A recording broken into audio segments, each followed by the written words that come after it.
Black and white நேயர்களுக்கு வணக்கம். கோத் திரைப்படம் இன்று வெளியாகி இருக்கிறது.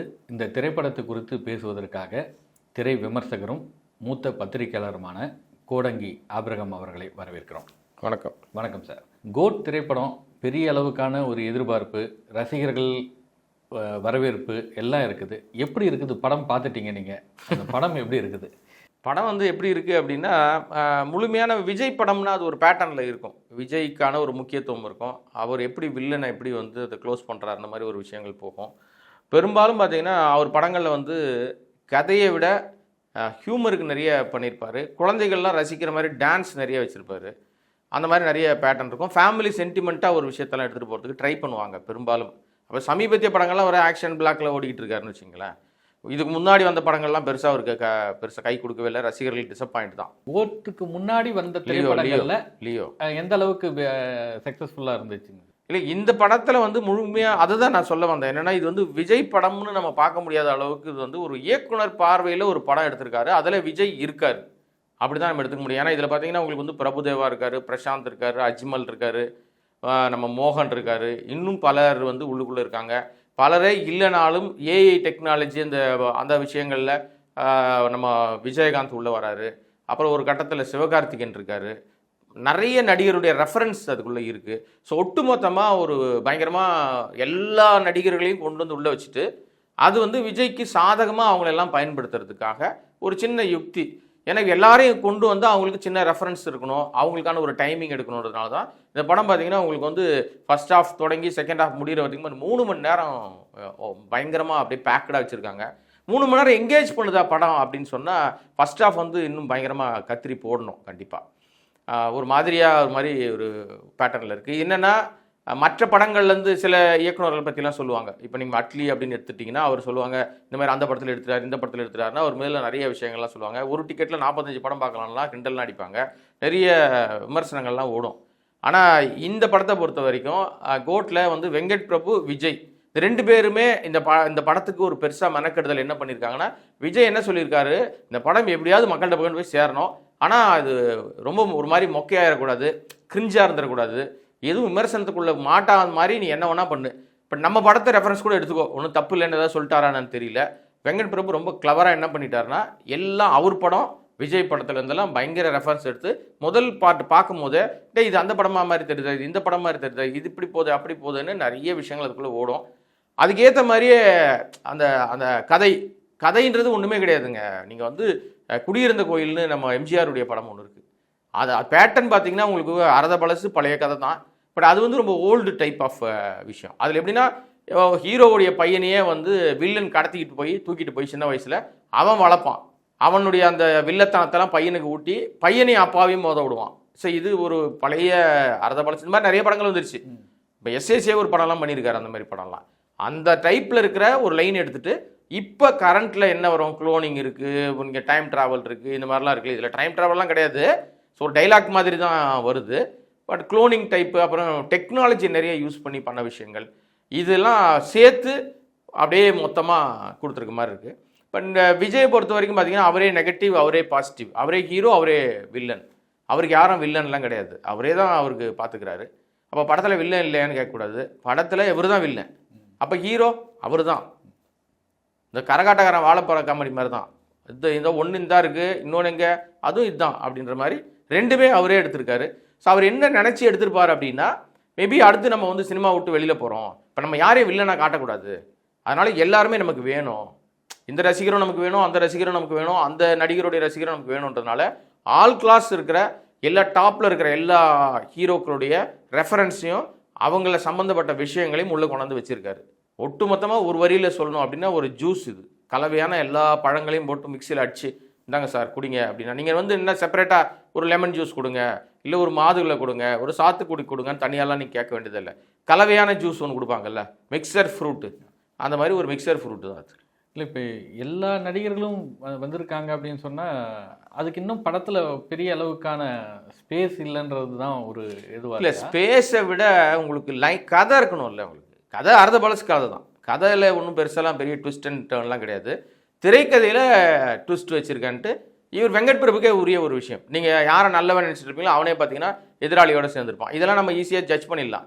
டெஃபினட்டாக நமக்கு. ஏன்னா இந்த நம்ம சினிமாக்குள்ளேயே இருக்கிறதுனால நம்ம கண்டுபிடிச்சிடும். பார்க்குற ஆடியன்ஸ்க்கு அது புதுசாக தெரிகிற மாதிரி இருக்கும். இந்த டைமிங் வந்து குறைச்சிருந்தாங்கன்னா ஓரளவுக்கு படம் வந்து ரொம்ப லேக் இல்லாமல் இருக்கும். ஃபர்ஸ்ட் ஹாஃப் ரொம்ப மோசம், அதில் கொஞ்சம் வெட்டணும். அது கண்டிப்பாக கத்திரி போட்டே ஆகணும். செகண்ட் ஹாஃப் ஓகே தான். ஆனால் செகண்ட் ஹாஃப்லையும் பார்த்தீங்கன்னா உங்களுக்கு சினிமாவாக அவருக்கு ஏற்ற மாதிரி ஒரு விஷயம் இருக்குல்ல. இந்த இடத்துல பாட்டு வரப்போகுது அப்படின்னா பாட்டு வந்துடுது. நம்ம ஜட்ஜ் பண்ணிடுறோம், இந்த பாட்டு வரப்போகுது, இப்போ பாரு இது முடிஞ்சவொன்னே ஒரு பாட்டை போடுவார் அப்படின்னு. பாட்டாக வெளியில் கேட்டோம். நம்ம ஒரு 4 சாங்கு வந்து நம்ம வெளியில் வந்துச்சு. இந்த 4 சாங்குமே வெளியில் எதுவும் எடுபடவே இல்லை.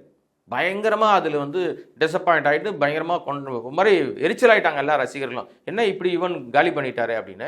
பட் ஆனால் பாட்டாக நீங்கள் ஸ்க்ரீனில் பார்க்கும்போது அது வேறு மாதிரி இருக்குது. என்ன காரணம்னா அந்த பாட்டுக்கு இவங்களுடைய டான்ஸ், இப்போ விஜய் யூஸ்வலாகவே நல்லா டான்ஸ் ஆடுவார். அந்த டான்ஸ் வந்து அவங்களுக்கு வந்து ஒரு பெருசாக செட் ஆகிறதுனால சமாளிக்க முடியுது. எனிவே பெரிய கொண்டாட்டமான படமாக சொல்ல முடியாது. ஒன் டைம் வாட்சபிள் ஃபிலிமாக பார்க்கலாம். இல்லை, இப்போ நீங்கள் ஃபஸ்ட்டு டே நீங்கள் படம் பார்த்துருக்கீங்க. விஜயோட ரசிகர்கள் அதை எப்படி கொண்டாடினாங்க, எந்த அளவுக்கு அவங்களுடைய மனநிலை, அதை பார்க்கும்போது அந்த ஆரவாரத்தை பார்க்கும்போது படம் சக்ஸஸ் அப்படின்னு சொல்லக்கூடிய ஒரு விஷயம் இருக்கும்ல, அது மாதிரி எப்படி இருக்கும்? நீங்கள் ரசிகர்கள்ட்ட என்னத்தை கொடுத்தாலும் கொண்டாடுவாங்க. ஏங்க அப்படி பார்க்க போனீங்கன்னா உங்களுக்கு வந்து பீஸ்ட்டை கொண்டாடினாங்க, அதுக்கு முன்னாடி வந்த படம் வாரிசை கொண்டாடினாங்க. ஆனால் அதெல்லாம் பெருசாலாம் உங்களுக்கு வந்து அவருக்கு ஒரு பெரிய கை கொடுக்கவே இல்லையே. ஆனால் அந்த படத்தையும் அவங்க கொண்டாட தானே செஞ்சாங்க. ஆனால் ரசிகர்களை கணக்கில் எடுக்காதீங்க. ஒரு படத்தினுடைய வெற்றி வந்து ரசிகர்களால் மட்டுமே கிடையாது. அந்த படம் வந்து ஆல் கிளாஸ் ஆடியன்ஸுக்கு போகணும், ரிப்பீட் ஆடியன்ஸ் வரணும், ஃபேமிலி ஆடியன்ஸ் வரணும். ஸோ இதெல்லாம் உள்ளுக்குள்ளே இருந்தால் தான் அந்த படம் வந்து ஒரு சக்ஸஸ், பெரிய வெற்றி படமாக நீங்கள் சொல்ல முடியும். நீங்கள் அது உங்களுக்கு இதில் கொஞ்சம் டவுனாக தானே இருக்குது. இல்லை, அதில் இந்த ரசிகர்கள் எப்படி பார்க்குறாங்க? பரவாயில்ல, விஜய் வந்து விஜய் படம் மாதிரி இருக்குது, விஜயோட வழக்கமான ஒரு எதிர்பார்ப்பு இருக்கும்ல, அதெல்லாம் ஃபுல்ஃபில் பண்ணியிருக்குதா அதுன்னு கேட்குறேன். இல்லை, விஜய்க்கான படம்னா விஜயை வந்து இவங்க ஃபேர்வெல் பண்ணுவாங்கல்ல. சும்மா இன்னொரு வரியில் சொல்லணும் அப்படின்னா, இப்போ ஒரு ஆஃபீஸில் ஒருத்தர் வந்து ஒர்க் பண்ணிட்டு இருக்காரு, ஒரு கீ போஸ்ட்டில் இருக்காரு, அவர் வந்து ரிட்டையர்ட் ஆகிறாருன்னு வச்சுங்களேன். இல்லை அந்த ஆஃபீஸ் விட்டு அவர் ட்ரான்ஸ்ஃபர் ஆகி வேறு ஒரு ஆஃபீஸ் போகிறாருன்னா முதல் நாள் ராத்திரி வந்து அவங்களுக்கு வந்து எல்லாம் மறுநாள் வரமாட்டார் இனிமேல் ஆஃபீஸ்க்கு அந்த பக்கம் அப்படின்னா அவருக்கு ஒரு ஃபேர்வெல் பார்ட்டி வைப்பாங்கல்ல, பிரியா விடை கொடுக்குற ஒரு விஷயம். அப்போ எல்லாரும் கொண்டாடுவாங்கல்ல, அந்த கேலப்பிங் இருக்கும்ல. அந்த மாதிரி ஒரு விஷயத்த எல்லா ஆர்டிஸ்ட்டும் சேர்ந்து அதில் ஸ்க்ரீனில் ஆன் ஸ்க்ரீனில் வந்தவங்களும் சரி, அவங்க ரெஃபரன்ஸாக இருக்கிற, ஏன்னா கமலஹாசன் ரெஃபரன்ஸ் வருது, நீங்கள் வந்து நம்ம அஜித்துடைய ரெஃபரன்ஸ் இருக்குது. ஸோ இது எல்லாமே அதுக்குள்ளே இருக்கும்போது அந்த ரசிகர்கள்லாம் சேர்ந்து விஜயை கொண்டாடுற மாதிரி ஒரு விஷயம் இருக்குது. அதை தான் வெங்கட் பிரபு வந்து நீங்கள் உள்ளே நுழைஞ்சதுலேருந்து எங்கேஜாகவே இருப்பீங்க அப்படின்னு எதுக்கு சொன்னாருன்னு தெரியல. கடைசியில் கிளைமேக்ஸில் பார்த்தீங்கன்னா உங்களுக்கு கிரிக்கெட் ஸ்டேடியத்தை காமிக்கிறாங்க, அது ஒரு பெரிய கிரிக்கெட் மேட்ச் நடக்குது. நீங்கள் மேட்ச் பார்க்குறீங்களா, காசு கொடுத்து சினிமா பார்க்குறீங்களான்னு தெரியாத அளவுக்கு அது ஒரு பக்கம் போயிட்டுருக்கு. அந்த ஸ்டேடியத்துக்குள்ளே என்ன நடக்குது அப்படின்னு இவங்க அந்த மேட்ச் நடக்கும் போதே ஏதோ ஒரு வேலை பார்த்துருப்பாங்க போல இருக்குது. ஸோ அதனால தோனி இருக்காரானா, ஆமாம் தோனி வந்து அங்கே விளையாடுறதுக்கு இருக்காரு, அவர் சினிமாவுக்கு நடிக்கலை. ஒரு மேட்ச் நடக்குது, அந்த மேட்சை இவங்க வந்து அதை தங்களுக்கு சாதகமாக பயன்படுத்திக்கிறாங்க. ஸோ அதனால் அந்த மாதிரி போகிறதுனால ரசிகர்களை பொறுத்த வரைக்கும் நிச்சயமாக கொண்டாடுவாங்க, மாற்றம் இல்லை. ஆனால் இங்கே தான் சென்னையில் தான் ஒரு மாதிரி பயங்கரமாக இருக்குது. நீங்கள் அதர் தென் வந்து சென்னை மற்ற நகரங்களாக இருக்கட்டும், இல்லை மற்ற மாநிலங்களாக இருக்கட்டும், அங்கே கூட பெரிய எதிர்பார்ப்பு இல்லை. கேரளாலாம் அவருக்கு ஒரு பெரிய ஃபேன் ஃபாலோவர்ஸ் இருக்காங்க, பயங்கரமாக கொண்டாடுவாங்க அவரை. இந்த முறை வந்து அங்கே டிக்கெட் புக்கிங்கே ரொம்ப கம்மியாக இருக்குது. என்ன காரணம்னு தெரில. இடையில வயநாடுலாம் பிரச்சனைலாம் இஷ்யூலாம் இருந்துச்சு. ஒருவேளை வயநாடு சிக்கலில் நம்ம யாரும் பெருசாக சப்போர்ட் பண்ணலை, ஹெல்ப் பண்ணலை, அந்த மக்களுக்கான வாழ்வாதார பிரச்சனைகள் இன்னும் பெருசாக எந்த நடிகர்களும் பெருசாக சப்போர்ட் பண்ணலைன்றதுனால அந்த கோபம் அவங்களுக்கு இருக்கான்லாம் தெரியல. நீங்கள் புக் மை ஷோன்னு சொல்லக்கூடிய அந்த தனியார் அமைப்புகள் டிக்கெட் விற்கிறாங்கல்ல, அவங்களுக்கெல்லாம் நீங்கள் உள்ளே போய் பார்த்தீங்கன்னா தெரியும், எல்லாமே ஃபுல்லாக க்ரீனாக இருக்குது. அது சில பேர்லாம் சொல்லிகிட்டு இருக்காங்க, ஒரு வாரத்துக்கு ஒரு டிக்கெட் புக்கிங் அப்படியே முடிஞ்சிருச்சு, ஹவுஸ்ஃபுல்னா சொல்கிறாங்க. அது பூரா பொய்ன்னு நீங்கள் ஓப்பன் பண்ணி பார்த்தாலே தெரியும். இன்றைக்கி வியாழக்கிழமை ரிலீஸ் ஆகிருக்கு படம், வியாழன் வெள்ளி சனி ஞாயிறு வரைக்கும் ஓரளவுக்கு பரவாயில்ல. சென்னை போன்ற நகரங்களில் நீங்கள் வந்து மற்ற நகரங்களில் மதுரையிலையோ திருவண்ணாமலையிலோ திருச்சியிலையோலாம் பார்த்தீங்கன்னா கொஞ்சம் பெருசாலாம் இல்லை. அது காரணம் வந்து பரவலாக 2 விஷயம் இருக்குது. ஒன்று வந்து இவர் அடுத்து அரசியலுக்கு போக போகிறாருன்ற ஒரு விஷயம். இன்னொன்று வந்து இதில் நிறைய பேர் இருக்காங்க, பாட்டு வந்து அவங்களுக்கு பெருசாக இல்லை. ஏன்னா இப்போ ஏற்கனவே 4 பாட்டு வந்துச்சு, டீசர் வந்துச்சு, பெரிய எதிர்பார்ப்பு இல்லை. அப்போவே உங்களுக்கு வந்து படத்தின் மீதான பெரிய ஹைப் வந்து குறைஞ்சிரும். இவங்களும் ஹைப் ஏற்றலை, தயாரிப்பு தரப்பும் பெருசாக ஹைப் ஏற்றலை. அப்போ இது எல்லாமே கலந்து படம் வந்து ஒரு சுமார் ரகம் தான், பொறுமையாக போய்க்கலாம் அப்படின்ற மாதிரி நம்ம ஏன் அடித்து பிடிச்சி போய் ரசிகர்களோடு சேர்ந்து பார்ப்பானே, அவங்க கத்திக்கிட்டே இருப்பாங்க, சரியாக முக்கியத்துவம் தரமாட்டாங்க. ஸோ அதனால் நீங்கள் எதிர்பார்க்குற பெரிய கொண்டாட்டம்ன்றது ஒரு சில இடங்களில் மட்டும்தான் இருக்குது. ஆல் கிளாஸாக கொண்டாடுறதுக்கு வாய்ப்பு கம்மி தான்.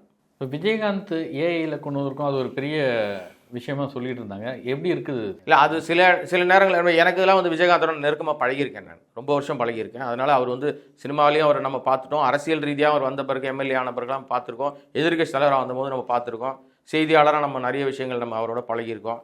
இங்கே சினிமாவில் இருக்கும்போது ரொம்ப நெருக்கமாகவே நடிகர் சங்கத்தில் பொறுப்பில் இருக்கும்போது நிறைய நம்ம பழகியிருக்கோம். அவரை வந்து ரொம்ப நாளுக்கு அப்புறம் பல ஆண்டுகளுக்கு பிறகு அவர் இல்லை, இப்போ இறந்து போயிட்டார். ஆனால் அப்படிப்பட்ட ஒரு மனுஷன், ரொம்ப நல்ல மனுஷன். அவர் ஆன் ஸ்க்ரீனில் பெரிய ஸ்க்ரீனில் பார்க்கும்போது ஒரு சின்ன ஹாப்பி, ஓ ரைட் ஓகே அப்படின்னு சொல்லி. ஆனால் அதையும் முழுசாக இவங்க பண்ணலை. ஒரு நம்ம என்ன எதிர்பார்த்தோன்னா இன்னும் கொஞ்சம் அவருக்கு ஒரு பெரிய வெயிட்டேஜ் இருக்கும், அவருக்கு பெரிய ட்ரிபியூட்டாக இருக்கும் அப்படின்னு பார்த்தோம். அது ஒன்றும் பெருசாக இல்லை, சும்மா சின்ன ஒரு சீக்வன்ஸ் தான் இருக்குது. அதில் விஜயகாந்த் முகமூடி போட்டுக்கிட்டு விஜயே வராரு, அவ்வளோதான். கேப்டன் முகமூடியில் இவர் இருக்கார், அவ்வளோதான். ஆனால் கேப்டனை இவருடைய ப்ரமோஷனுக்காக பயன்படுத்திக்கிட்டாருன்னு தான் நம்ம சொல்ல முடியும். மற்றபடி பெருசாலாம் அவருக்கு ஒரு பெரிய, ஏன்னா நீங்கள் ஓப்பனிங்கில் பார்த்தீங்கன்னா வாலிக்கு வந்து அவங்க ட்ரிபியூட் போடுறாங்க அவங்களுக்கு, அதே மாதிரி அஞ்சலி செலுத்துகிறாங்க. அதே மாதிரி வந்து பவதாரணி வந்து தங்கச்சி, யுவன் சங்கர் ராஜா தங்கச்சி, வெங்கட் பிரபுவோட தங்கச்சி, இளையராஜாவுடைய மகள். ஸோ இப்படி பல விஷயங்கள்லாம் அவங்களும் இந்த விஷயம் நடந்துகிட்டு இருக்கும்போது அவங்க வந்து தவறிட்டாங்க, அவங்களுக்கு பண்ணுறாங்க. அந்த மாதிரி வந்து போடும்போது விஜயகாந்தையும் அங்கே முன்னாடி ஓப்பனிங்லேயே ஒரு கார்டு போட்டிருந்தாங்கன்னா இன்னும் அவங்களுக்கான ஒரு பெரிய மரியாதையும் அந்த ரசிகர்கள் கொண்டாடி இருப்பாங்க. பரவாயில்ல, நம்ம தலைவர் கேப்டனுக்கு வந்து ஒரு பெரிய இது இருக்குட்டு. கேப்டனுடைய வந்து அந்த சாங்கு ஆட்டமா தேரோட்டமா சாங் இருக்குது, அதோட பீஜியத்தில் ஒரு பிட்டும் உள்ளே வருது. நீங்கள் என்ன வரலன்றீங்க, குணாவோட பாடல் இப்போ ஓஹோன்னு ஓடிச்சுல, பட்டி தொட்டி எங்கும் போன அந்த மஞ்சுமல் பாய்ஸில் வந்த அந்த பாடலினுடைய ஒரு வரி, அந்த பீஜியமும் அதுக்குள்ளேயும் வந்து விஜயே பாடிட்டு வர மாதிரி இருக்குது. என்ன நினச்சி என்னத்தை எல்லாத்தையும் கலவை ஆக்கியிருக்காங்கன்னு தெரில. இளையராஜோட பாடல்கள்லாம் நிறைய இருக்குது அதில். ஆமாம், பல இடங்கள் இளையராஜா பாடல் அப்படியே வருது. ஆனால் என்னை பொறுத்த வரைக்கும் அவருடைய பையன் தானே யுவன் சங்கர் ராஜா, அவர் இன்னொரு பையன், தம்பி பையன் தான் வெங்கட் பிரபு தான் அதில் டைரக்ட் பண்ணியிருக்காரு, பிரேம்ஜி நடிச்சிருக்காரு. ஸோ அதனால் இதுக்கெல்லாம் அவர் எதுவும் கிளைம்லாம் பண்ண மாட்டாருன்னு நினைக்கிறேன். எடுத்து போட்டிருக்காங்க. ஆங்கில படங்களோட ரெஃபரன்ஸும் இருக்குது, மிஷன் இம்பாசிபிள் ஆரம்பித்து பல படங்களோட ரெஃபரன்ஸ், அந்த பிஜிஎம் அந்த மாதிரி அது மாதிரி அதையே எடுத்துட்டாங்கன்னு சொல்ல முடியாது நம்ம. அந்த மாதிரியான ஒரு விஷயங்கள்லாம் இதுக்குள்ளே இருக்குது. கூட்டுக்கலவை ஸ்பெஷலாக விஜய் படம்னு ஒன்று சொல்லுவோம்ல நம்ம, சரி சிக்னேச்சரியா இது அப்படின்ற மாதிரி இருக்கும்ல, விஜயோட ஒரு தனி முத்திரை அதில் இருக்குது அப்படின்ற மாதிரி இருக்கும்ல, அப்படிலாம் ஒன்றும் இல்லை. நெகட்டிவாக நல்லா பண்ணியிருக்காரு.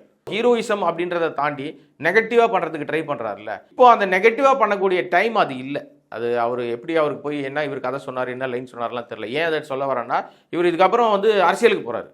இப்போ பெரும்பாலும் அரசியலில் ஜெயிச்ச தலைவர்கள்லாம் பார்த்தீங்கன்னா, சினிமாவில் எம்ஜிஆர் எடுத்துக்கிட்டிங்கன்னா, எம்ஜிஆர் வந்து சினிமாவிலையும் நேர்மையாக இருப்பார், சிகரெட் குடிக்க மாட்டார், தண்ணி அடிக்க மாட்டார், பெண்கள் விஷயங்களில் வந்து ஆன் ஸ்க்ரீனில் அந்த விஷயங்கள்லாம் நீங்கள் பார்க்கவே முடியாது. அவர் ரொம்ப நேர்மையாக இருப்பார், காப்பாற்றுவார், ஆபத்தில் இருக்க பெண்ணை போய் காப்பாற்றுவார், தண்ணி அடிக்கிற இடத்துல போய் சண்டை போடுவார். அந்த மாதிரி நிறைய விஷயங்களை அவர் வந்து தன்னை ஒரு மாதிரி நேர்மையாளராகவே அப்படியே கரெக்டாக ஸ்க்ரீனில் காமிச்ச மாதிரி இங்கேயும் நேர்லையும் அதே மாதிரி விஷயங்கள்னா அவரை வந்து இன்றைக்கி கடவுள் மாதிரி பார்த்துட்டு இருக்காங்க. இன்றைக்கி வரைக்கும் எம்ஜிஆருடைய அந்த பெரிய கிரேஸ் வந்து இருக்குது. அப்போ இவங்களும் அரசியலுக்குள்ளே வரேன்னும் போது அங்கே பார்த்தீங்கன்னா ஆபாச வார்த்தை அட்டி பின்னி எடுக்கிறாங்க. படம் முழுக்க தண்ணி அடிக்கிறாரு, என்னென்னமோ பண்ணுறாரு. இனிமேல் தண்ணி அடிக்க மாட்டாப்பா, இனிமேல் நான் வந்து ரொம்ப மோசமாக இருக்கேன், நாளையிலேருந்து குடிக்க மாட்டேன் அப்படின்னு பண்ணுறாரு. இதில் காந்தி அவர் பேர் வேறு, இதுதான் பெரிய கொடூரமே. காந்தின்னு வச்சுட்டு தண்ணி அடிக்கிறாரு, அதுக்கு வெங்கட் பிரபு 1008 காரணம் சொல்கிறாரு. இதெல்லாம் நம்ம ஏற்றுக்க முடியல. எனிவே அவங்க வந்து ஒரு சினிமாவாக எடுத்துகிட்டு வந்து உள்ளே வச்சு காந்தி இருக்கார், நேரு இருக்கார், இந்திரா காந்தி இருக்கார், எல்லாமே உள்ளே இருக்குது. நீங்கள் சுபாஷ் சந்திர போஸ் இருக்காரு. சினிமா எல்லா நடிகர்களும் இருக்கிற மாதிரி அரசியல் தலைவர்களும் அதில் இருக்கிறாங்க, ஒட்டுமொத்தமாக உள்ளே இருக்காங்க. இதில் என்ன கொடூரம்னா, நம்ம பிரேம்ஜி வந்து ஒரு டிராஃபிக்கில் மாட்டிப்பார். எங்கள் மாமா இப்போ தான், அவர் யார் தெரியுமா, நான் யார் தெரியுமா, எங்கள் மாமா இப்போ தான் கட்சி ஆரம்பிச்சிருக்காரு, ஐயோ பேர் வேறு சொல்லக்கூடாதுன்னு சொல்லிட்டாரு அப்படின்னு சொல்லி மாமாவுக்கு ஃபோன் பண்ணுவார். மாமா யாருன்னா இவர் தான். இவர் அந்த டிராஃபிக்காரங்கிட்ட வந்து ஃபோன் வாங்கி பேசுவார். அப்போ வந்து அவனை பிடிச்சிட்டிங்கல்ல, அவன்கிட்ட என்ன இல்லையோ சட்டப்படி நடவடிக்கை எடுங்கன்னு சொல்லிடுவார். இது என்ன சொல்ல வர்றாருன்னா, என்கிட்ட வந்து சொந்தக்காரனாக இருந்தாலும் சரி, எவனாக இருந்தாலும் சரி, என் கட்சியில் வந்து நேர்மை தான் அப்படின்னு சொல்லாமல் இந்த காட்சி வச்சுருக்காங்க. ஆனால் ரெஃபரன்ஸ் இல்லைன்னு சொல்லுவாங்க. சினிமாவுக்கும் அரசியலுக்கும் சம்மந்தம் இல்லைங்க, இதில் அரசியலே கிடையாதுன்னு சொல்லுவாங்க. ஆனால் வெங்கட் பிரபு கிளவராக பல இடங்களில் அரசியல் வச்சுருக்காரு. அவர் பயன்படுத்துகிற காரோட நம்பரே பார்த்தீங்கன்னா CM2026, அவர் TN, இந்த மாதிரி விஷயங்கள்லாம் உள்ளுக்குள்ளே இருக்குது. யார் விஜய் பயன்படுத்துகிற காரு, தமிழ்நாடு CM 2026ன்றதுக்கு சொல்கிறாங்க. அது மாதிரி அவங்க நினச்சிக்கிறாங்க. அந்த காரில் போய் அவர் பயணம் பண்ணி போய் வந்து செங்கோட்டையில் இறங்கி, இல்லைன்னா வந்து செயின்ட் ஜார்ஜ் கோட்டையில் இறங்கிட்டாருன்னா உடனே CM ஆயிடுவார்னு இவங்க ட்ரை பண்ணுறாங்க. பட் சினிமாவுக்கு அதெல்லாம் அவசியமே இல்லை. அப்போ அரசியல் சார்ந்த விஷயங்கள் நிறைய இடம் பெற்றிருக்கு இந்த படத்தில். ஆமாம், அதுதான் இவருக்காக திணிக்கப்பட்டிருக்காது. ரொம்ப கிளவராக தெரியுது. இது வந்து இந்த சீன் இதுக்காக தான் வச்சுருக்காங்க, இந்த இதை இதுக்காக தான் வச்சுருக்காங்கன்னு சொல்லிட்டு அதோடு சேர்ந்து அரசியலுக்கு வர்றேன்றதுனால எல்லா நடிகர்களையுமே இவருக்கு பாசிட்டிவாக ஆங்கிள்லேயே கொண்டு வந்துடுறாரு. சிவகார்த்திகேயனை இவருக்கு உதவி செய்கிற ஆளாக மாற்றிடுறாரு. இதில் வர பெரிய காமெடி என்னன்னா, அங்கே ஒரு டைலாக் ஒன்று வரும். சார் சிவகார்த்திகேயன் சொல்லுவார், சார் நீங்கள் ஒரு வேலையாக வெளியில் போகிறீங்க, இதை விட முக்கியமான வேலை போல இருக்குது, நீங்கள் வெளியே போகிறீங்க, நான் பார்த்துக்கிறேன் சார் இவரை, இந்த வேலையை நான் பார்த்துக்கிறேன். அப்படின்னா என்ன அர்த்தம்னா, நீங்கள் சினிமா விட்டு வெளியில் போயிடுறீங்க அப்படி தானே புரிஞ்சுப்பாங்க. வெளியே போகிறீங்க, இதை விட முக்கியமான வேலைனா அரசியலுக்கு போகிறீங்க, நான் சினிமாவில் நீங்கள் போன உடனே உங்கள் இடத்த நான் வந்து ஃபில் பண்ணிடுறேன் அப்படின்னு சிவகார்த்திகேயனை சொல்லாமல் கொண்டாந்து அந்த இடத்துல ஃபில் பண்ணிட்டு போகிறாரா அப்படின்னு ஒரு டாக்கும் வந்து இனிமே பாருங்க விமர்சனமாக அது பேச ஆரம்பிப்பாங்க. விஜய் இடத்தை பிடித்தார் சிவகார்த்திகேயன் அப்படின்னு விஜய்க்கு ஒரு ஆல்டர்னேட்டிவாக கொண்டாந்து வச்சுட்டு போறாரு, அவரே போறாரு. அங்க ஒரு டைலாக், ஏன்னா மெயின் வில்லனை வந்து இவர் வந்து பிடிச்சிருவாரு, யார் விஜய் பிடிச்சி அந்த மெயின் வில்லனை, சினிமா வில்லனை, அது மோகனை கொண்டு வந்து சிவகார்த்திகிட்ட விட்டுட்டு ஒப்படைச்சிட்டு அவர் வந்து வேற வேலைக்கு போறேன்ட்டு கிளம்புவார். இது இப்போ இதுதான் காட்சி அங்கே. ஆக்சுவலி அது சினிமா. அதை நீங்கள் அரசியலாக நீங்கள் எடுத்து பார்த்தீங்கன்னா, நான் சினிமா விட்டு போகிறேன் அரசியலுக்கு, என் பிளேஸில் வந்து நீ வந்து நில்லு, வேற யாரும் வர வேண்டாம், நீ வந்து நின்றுக்கோ அப்படின்ற மாதிரி இவரே அவரை கூட்டின்னு வந்து நிப்பாட்டிட்டு போயிட்டாரா அப்படின்னு ஒரு டாக். இனிமே அது ஒரு பெரிய விவாதமாக ஓடும். இப்படி இந்த மாதிரியான விஷயங்கள் ஒரு விவாத பொருளாக கிளப்பக்கூடிய அளவுக்கு இருக்கக்கூடிய விஷயங்கள் படத்தில் என்ன இருக்குது? வேற நிறைய விஷயங்கள். நீங்கள் வந்து அவருக்கு வந்து தான் யார் அப்படின்றத வந்து அவர் முன்னாடியே பல இடங்களில் விஜய் சொல்லியிருப்பார். எனக்கு வில்ல நானே தான், எனக்கு நெகட்டிவ் நானே தான், எல்லாமே நான் தான், எனக்கு யாரும் எதிரி கிடையாது, நீங்கள் யாரும் அப்படிலாம் பார்க்காதீங்க, எனக்கு நானே தான் எதிரின்ற மாதிரி பேசுவார். இந்த படத்தில் வந்து முழுமையாக வந்து மற்ற எல்லாரையும், இப்போ இது வரைக்கும் சினிமாவில் வந்து அவருக்கு இவர் ரைவல், இவர் ஆப்போனன்ட் பார்ட்டி, இவர் இந்த மாதிரிலாம் நினைக்கிறாங்க, காமிக்கிறாங்க இல்லையா, அப்படிலாம் நீங்கள் இனிமேல் காமிக்கவே வேணாம், அப்படி எதுவுமே கிடையாது, நான் தான் எனக்கு எதிரி அப்படின்ற மாதிரி. அப்பாவே வந்து ஹீரோ, பையன் வில்லனாக இருக்கார், அவ்வளோதான், ரெண்டு பேருமே விஜய் தான். ஸோ இங்கே வந்து டெக்னிக்கலாக இவங்க சவுண்டாக ட்ரை பண்ணுறதுக்கு நிறைய முயற்சி எடுத்திருக்காங்க. சில நேரங்களில் அது ஒர்க் அவுட் ஆகிருக்கு, சில இடங்களில் பயங்கர அபத்தமாக இருக்குது. இப்போ இவரை வந்து அந்த டிஐஜிங் பண்ண விஷயத்தில் அந்த ஏஐ டெக்னாலஜி யூஸ் பண்ணி பண்ணும்போது சின்ன பையனை காட்டுவாங்க. அது ரொம்ப ஒரு மாதிரி, அது பாடலெல்லாம் வந்து அது ஒரு மாதிரி பெரிய விவாத பொருளாகவே மாறிச்சு, இல்லை செட் ஆகலை அப்படின்னு சொல்லி. அது நம்ம மைண்ட்லேயே இருக்கிறதுனால, ஒரு வேளை இப்போ எதாவது மாற்றிருந்தா கூட அது மைண்டில் ஏற்கனவே பார்த்துட்டதுனால அதுவே திரும்பி நமக்கு வர மாதிரி இருக்குது. அது ஒரு மாதிரி விஷயமா இருக்குது. நீங்கள் கதையை பிடிச்சிக்கிட்டு ட்ராவல்லாம் பண்ண முடியாது. இதுதான் கதை, இந்த கதைக்குள்ளே ஒரே ட்ராவல் ஆகி போகுதுன்னு இல்லை, அப்படியே ட்விஸ்ட் போயிட்டே இருக்கும். எங்கே ஏன் அது வந்தது, ஏன் இங்கேருந்து போச்சு, இந்த நாட்டை விட்டு ஏன் அந்த நாட்டுக்கு போகிறாங்க, அந்த நாட்டிலேருந்து ஏன் இவர் இந்த நாட்டுக்கு வந்தார், இங்கேருந்து என்ன நடக்குது, ஒரு மெயின் வில்லன் அப்படின்னா அந்த வில்லனுக்கான என்ன பின்புலம் தொழில்னு நம்ம சொல்லணும், ஒரு கிளாரிட்டி இருக்கணும். மோகன் இருக்காருன்னா மோகனோட அவருடைய விஷயங்கள் என்னன்றதை பெருசாக எஸ்டாப்ளிஷ் பண்ணலை. அதுவும் ஒரு சும்மா ஏதோ அவரும் மெயின் வில்லன் மாதிரி இருக்கிறாரு. அப்புறம் அப்படி பார்த்தா பெயின்ஃபுல்லான விஷயங்கள்ன்றது பெருசாக இல்லை. பையனை தொலைச்சிடுறாரு, அவன் செத்து போயிட்டான்னு நினைக்கிறாரு, ஆனால் பரிசையில் பார்த்தா அவனே வந்து திரும்பி வரான். ஸ்னேகா இருக்காங்க, இவங்க ரெண்டு பேரும் பேசிக்கிறதே இல்லை. ஸ்னேகாவும் விஜயும் வந்து கணவன் மனைவி, ஆனால் வந்து பசங்க வளர்ந்துட்டா உடனே இவர் தனியாக இருக்காரு, அந்த அம்மா தனியாக இருக்காங்க. இது என்ன கான்செப்ட், என்ன கேட்டால் என் பையனை தொலைச்சிட்டேன் இல்லை, நானாக எங்களுக்குள்ளே கொடுத்துக்கிட்ட தண்டனை அப்படின்னு சொல்லிக்கிறாங்க. சார் நிஜ வாழ்க்கையும் ரியல் வாழ்க்கையுமே சேர்ந்த மாதிரியே பல இடங்கள் இருக்குது. இது ஒரு விவாத பொருளாக மாறும். அதனால் ஒட்டுமொத்தமாக நம்ம வந்து இந்த சினிமா அப்படின்னு பார்க்க போனீங்கன்னா, அந்த பேருக்கு ஏற்ற மாதிரி இவர் வந்து ஒரு கிரேட்டராக அவரை காமிக்கணும், ஒரு பெரிய ஒரு சிறந்த ஒரு மனிதராக காமிக்கணும்னு முயற்சி எடுத்து எல்லாரும் அவருக்கு வந்து ஒரு ஃபேர்வெல் பார்ட்டி கொடுத்து கேக் வெட்டி அனுப்புகிறாங்க. ஆனால் ஆடியன்ஸ் வந்து இது எப்படி எடுத்துக்க போகிறாங்க, ஜென்ரல் ஆடியன்ஸு அவங்க ரசிகர்களுக்கு நீ என்னத்தை கொடுத்தாலும் பார்ப்பாங்க, அவங்களால நம்ம கணக்கில் எடுக்க முடியாது. ஜென்ரல் ஆடியன்ஸ் சினிமா ரசிகர்கள் வந்து இதை வந்து எப்படி, அப்போ தான் அந்த படம் வெற்றி படமாக மாறும்.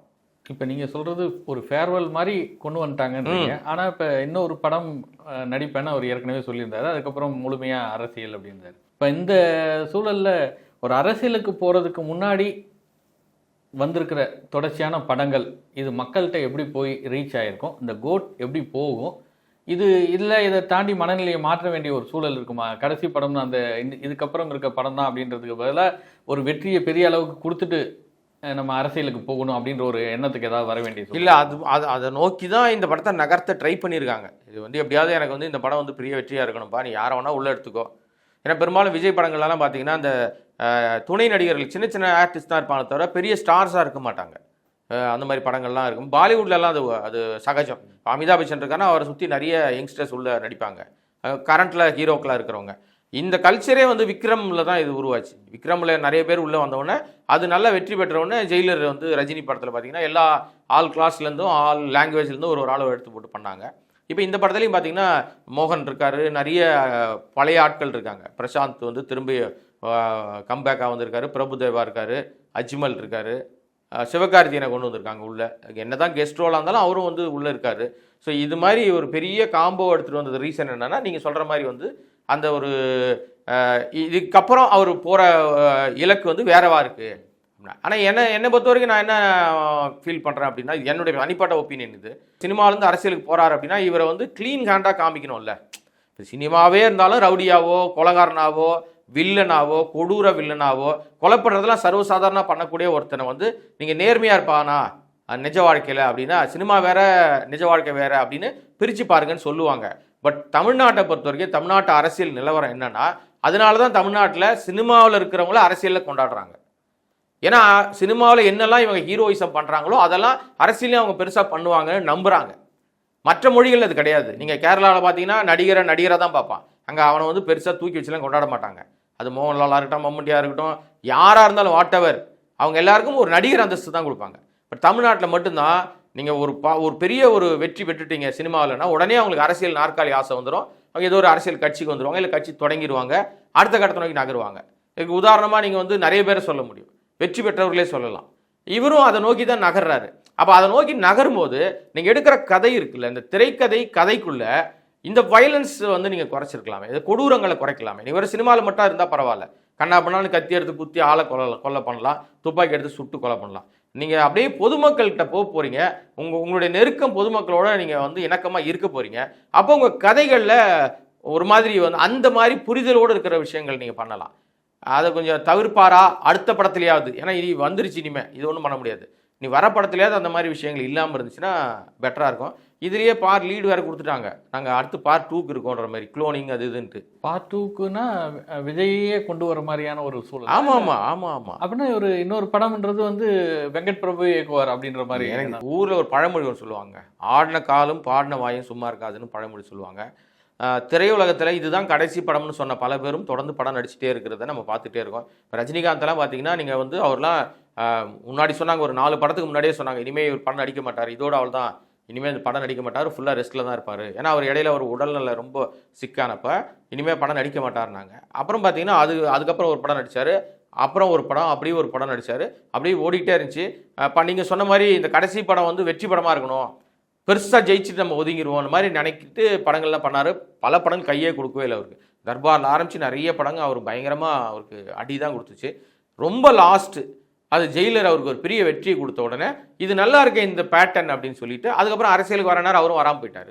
இந்த பேட்டர்ன் நல்லா இருக்கணும்னு தான் திரும்பி அகைன் இன்னொரு படம் வேட்டைன்னு கொடுத்துருக்காரு, அதுக்கப்புறம் கூலின்னு ஒரு படம். இதுலேயும் பார்த்தீங்கன்னா ஊரில் இருக்கிற எல்லா ஆர்டிஸ்டையும் கொண்டாந்து அதுக்குள்ளே போட்டிருக்காங்க. இப்போ தமிழ் சினிமாவுடைய தரம் எப்படி போயிடுச்சு அப்படின்னா, ஒரு கதை, ஒரு ஹீரோ, ஒரு ஹீரோயின், ஒரு வில்லன், இதை சுற்றி கதை கிடையாது.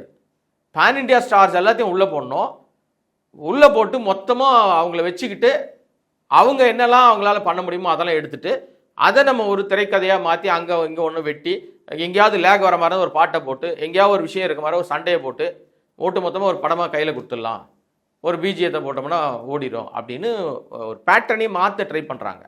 அதனால தான் நீங்கள் சமீபத்திய பெரிய ஸ்டார்ஸ் எல்லா படங்கள்லையும் எல்லாருமே இருக்காங்க. அந்த மொழியில் ஒரு வாட்டி, இந்த மொழியில் ஒரு வாட்டி, மலையாளத்தில் ஒரு வாட்டி, கன்னடத்தில், தெலுங்குல அப்படின்னு எடுத்துகிட்டே இருக்காங்க. இது எங்கே கொண்டு போய் நிற்க போகுதுன்னு தெரில நமக்கு. ஒட்டுமொத்தமாக கோட் திரைப்படம் அப்படின்னு சொன்னால் ஒரு லைனில் அப்படின்னா எப்படி அந்த படத்தோட விமர்சனத்தை பார்க்குறது? கோட் ஒரு வரியில் சொல்லணும் அப்படின்னா இது விஜய்க்கான படம், விஜய் அப்படின்னு நம்ம சொல்லி கடந்து போயிட முடியாது. விஜய்க்கு ஃபேர்வெல் கொடுத்த ஒரு பார்ட்டி படம், அவ்வளோதான். வெங்கட் பிரபுவே பார்ட்டி ஆள் தானே, ஜாலியாக கொண்டாடுற மாதிரி. ஸோ பார்ட்டினா என்ன, அந்த பார்ட்டி முடிஞ்சவொடனே அதை மறந்துடுவாங்க, அவ்வளோதான். பெரும்பாலும் வெற்றி அப்படின்னா தொடர்ந்து தொடர்கதையாக ஓடும். இது பார்ட்டி அன்னைக்கோட முடிச்சுட்டு அடுத்த கட்டத்தை நோக்கி நகர்ந்துடலாம். நன்றி சார். நன்றி.